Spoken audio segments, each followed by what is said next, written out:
turning conflict into a strength. Conflict is an unavoidable, normal, and natural aspect of any relationship.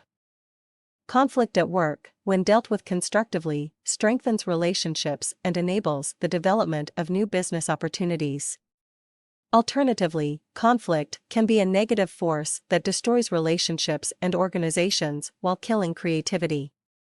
With the stakes being so high, learning how to manage conflict is a powerful skill that will provide you great return from the investment of your time and effort. The 10 steps below will help you turn areas of conflict with colleagues into agreement and the basis of stronger relationships. 1. Stop and review your behavior. If you find yourself in a situation that is escalating, stop. If you or others have become emotionally charged, take a break to give yourselves time to become more objective. Consider how your behavior is impacting others and/or fueling the conflict. E.g., if you habitually blow up during conflict, people will build walls around you, which will impact your ability to succeed both personally and professionally. Building awareness of how you respond to conflict is the first step to strengthening your skills and changing old habits that may be getting in your way. Point 2. Gain perspective. What is the conflict/issue really about? People in conflict automatically assume that they know what the conflict is about. But generally our perspectives get so clouded with assumptions and misinterpretations of others' behavior that we lose our objectivity. To gain clearer perspectives, ask yourself these questions. Is this issue an isolated event or the latest in a series of issues that reveal a larger difference? Is the disagreement over methods or goals? Is this a conflict over deeply held values or preferences? What are the key factors that are preventing me from understanding others' point of view? Are there outside influences that are driving the conflict? What are the component parts of the issue? What needs to be addressed first? What do I feel most strongly about? What am I willing to compromise on? 3. Deal with conflict, do not avoid it.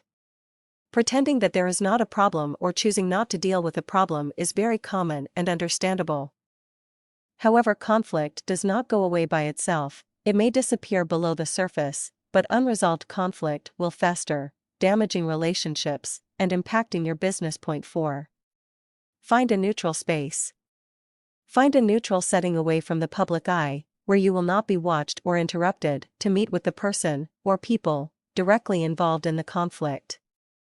Keep the number of players to a minimum so you can focus on the key issues. If necessary, bring others in after some initial areas of agreement have been reached. Point 5. Have a good opening. Open the conversation by communicating your commitment to resolving the issue and desire to take a fresh approach. State your opening in such a way that it sets the tone for cooperation and partnership. Point 6. Maintain self-awareness and control. Throughout the process, observe your own reactions as well as those of others. Look out for old habits that have escalated conflict in the past and choose to act differently.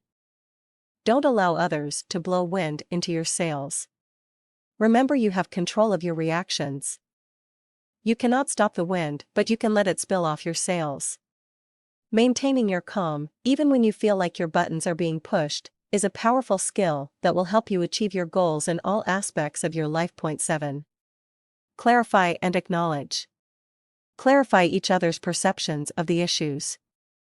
Discuss the issues you considered in step number 2. This is not about trying to find out who is at fault or who is right. Instead, listen for new information and fresh perspectives. Try to imagine how it feels to stand in the other person's shoes.